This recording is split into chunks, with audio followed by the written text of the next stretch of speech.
ছবিটা দেখাচ্ছি, নগদ 20 লক্ষ টাকা উদ্ধার হয়েছে, আগ্নেয়াস্ত্র উদ্ধার হয়েছে, তার সঙ্গে গ্রেফতার করা হয়েছে 3 জনকে। বিষ্ণুপুরে 20 লক্ষ নগদ ও আগ্নেয়াস্ত্র উদ্ধার, গ্রেফতার 3।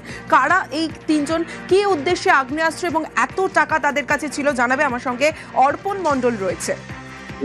দেখো, বাবলু জ্যোতি, আদর্শ জ্যোতি, পরিচিত জ্যোতি, এই 3 জনকে গ্রেপ্তার করা হয়েছে। এদের কাছ থেকে উদ্ধার হয়েছে 20,65,900 টাকা এবং তাদের যে ঘর, সেই ঘরে পুড়ে সেখান থেকে 3টি আগ্নেয়াস্ত্র উদ্ধার করেছে বিষ্ণুপুর থানার পুলিশ ও ডায়মন্ড হারবার স্পেশাল অপারেশন টিমের সদস্যরা।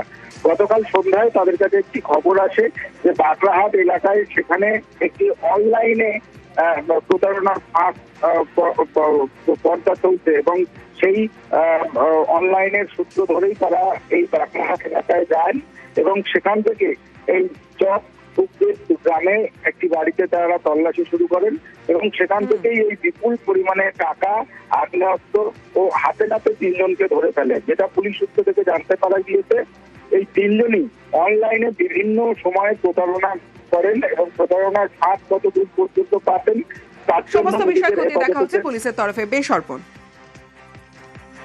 Top headlines.